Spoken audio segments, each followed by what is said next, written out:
Few nutrients have generated as much controversy in recent decades as whey protein. I'm sure you've heard of a friend, family member, or even a health professional talk about how whey protein damages your kidneys or your liver and how dangerous it is to supplement with protein. It's happened with me as well. Fortunately, these prejudices and myths are less and less heard, and today we know what amount of whey protein we need to take depending on our condition or context and how it can help us to prevent or even improve different health problems. Today, you're going to join me as I explain what happens in your body when you supplement the most consumed supplement in the world effectively, which is whey protein. You'll see that far from being a supplement for gym muscle people, whey protein can help you in many ways you probably don't even know about. So do pay attention. The first thing you need to know about is what whey protein is and where it comes from. It comes from milk. Milk is the raw material, specifically from whey, which is why it's called whey protein. At first glance, whey is a yellowish liquid with an unappetizing appearance, truth be told. And how do you get this whey? Well, artificially, a coagulant is added to the milk, which is usually rennet.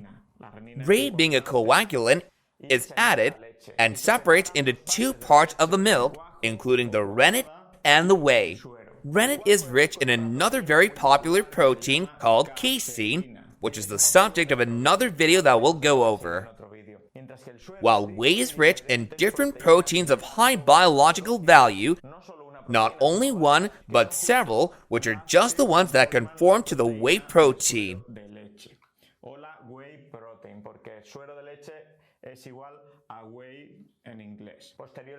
Subsequently, through industrial filtering processes, this protein is converted into a powder, which is added to your shakes, water, coffee, yogurt, and is sold in a huge jar in the gym or in the supplement store, or in the online supplementation store, or in the physical supplementation store. But watch out, it's also sold in smaller bottles to hospitals and given to elderly people who have health problems or other different people who need clinical supplementation, especially those who are malnourished, have cancer, and digestive pathology. Therefore, whey protein is a supplement used at all levels: hospital, ambulatory, in people of all ages, in different pathologies, and yes, also for sports purposes. Most of you know whey protein as a sports supplement taken for gaining muscle mass, but it goes much further, as you'll see in this video. Just a moment, I would like to remind you, with great excitement, that the first Bandera Academy training is now available. New tools in fat loss and obesity. A training that you will love, made with a lot of love and enthusiasm, really. No, really, take a look. I will leave a link of it below where you can access it. Well, now we have to delete this because we've already figured out where it came from, and we're going to keep digging deeper. Let's not fool ourselves. Whey protein is not superior to different quality proteins, but it's not inferior either. I'd like you to keep this in mind. That argument that the protein in the can is false and the real protein is that chicken, beef, and egg protein is as valid as the muscle guy at the gym who tells you that you have to drink 7 protein shakes to gain muscle mass.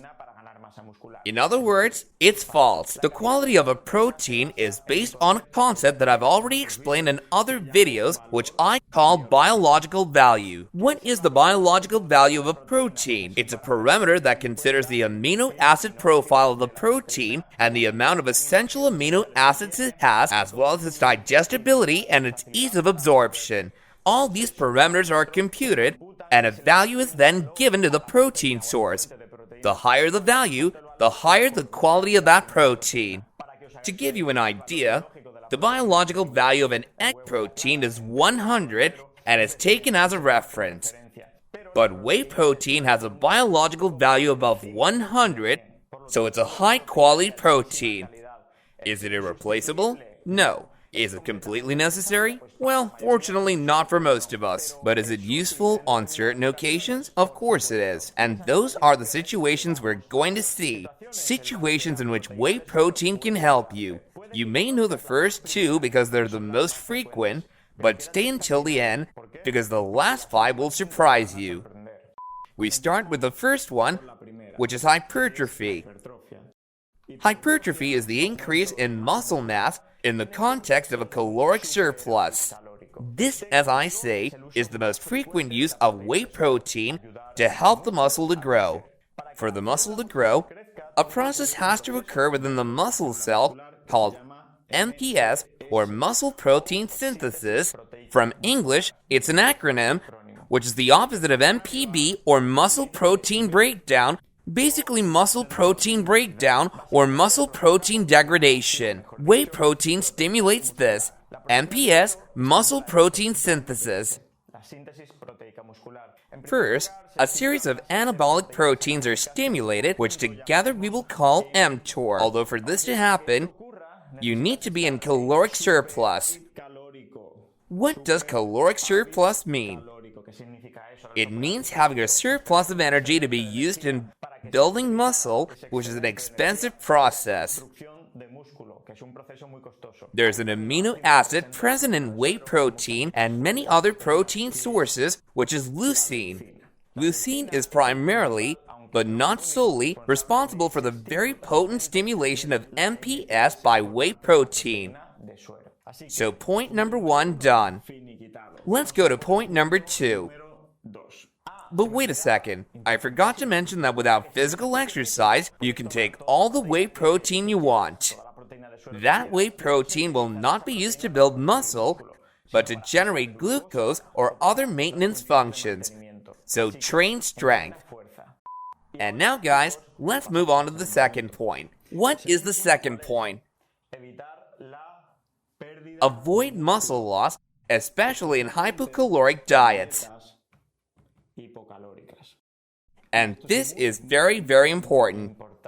Another less known function of protein is to prevent you from losing muscle. If you're overweight and obese and wish to lose 10, 15, or 20 kilos, one of the best things you can do in the field of nutrition is to increase the protein content of your diet. This is because protein, first, helps to decrease your appetite.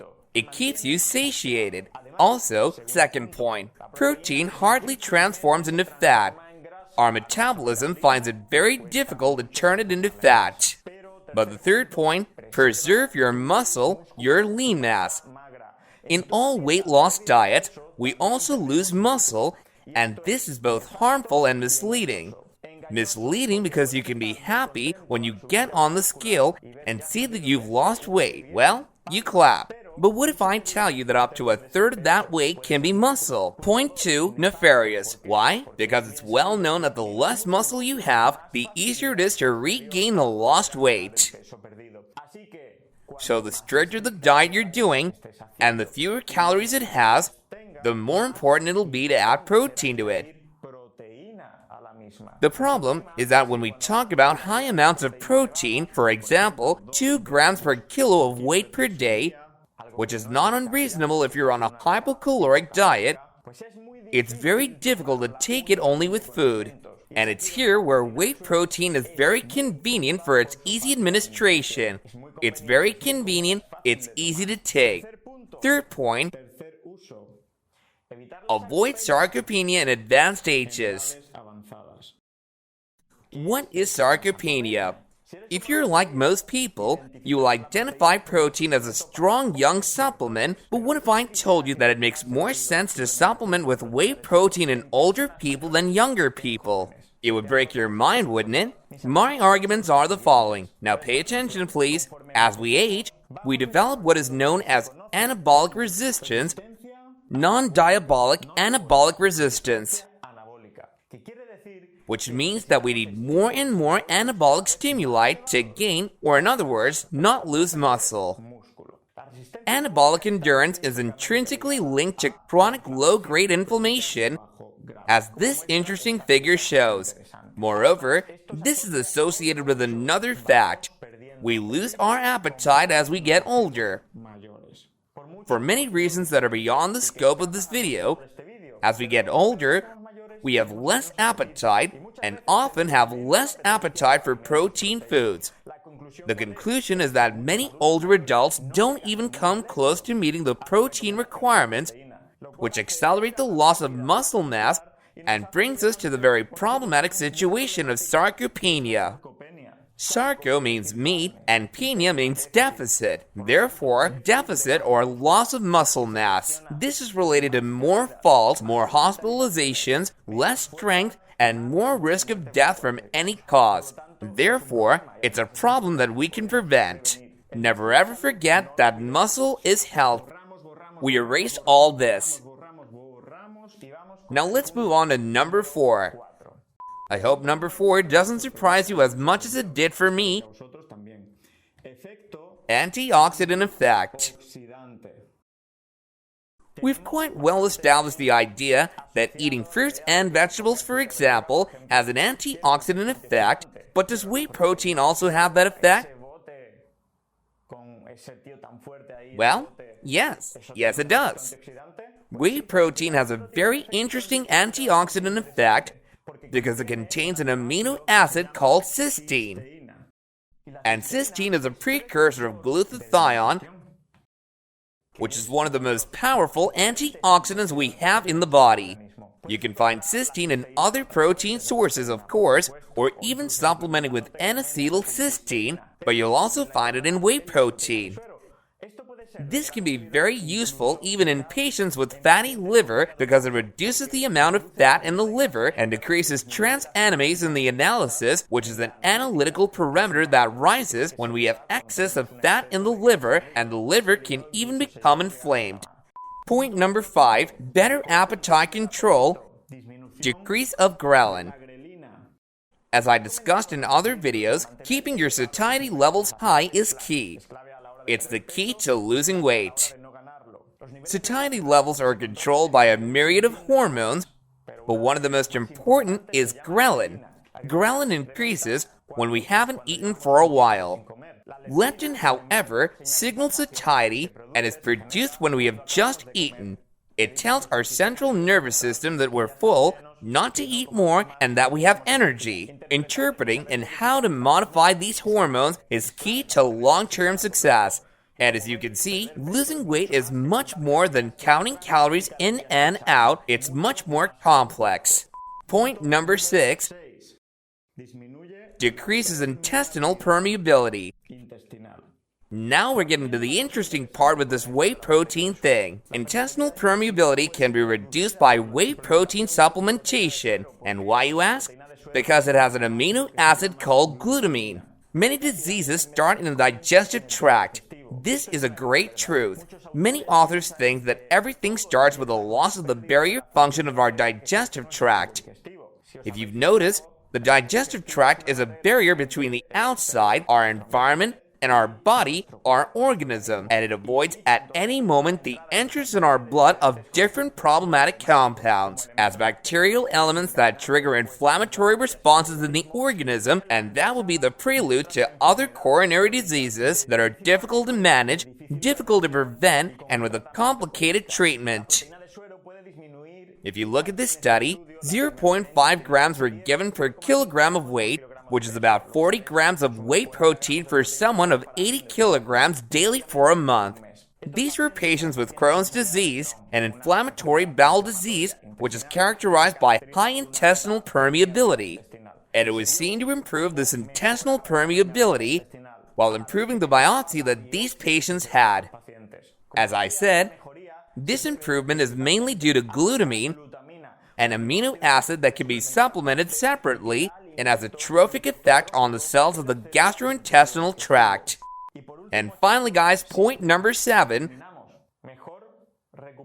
better muscle recovery after intense training.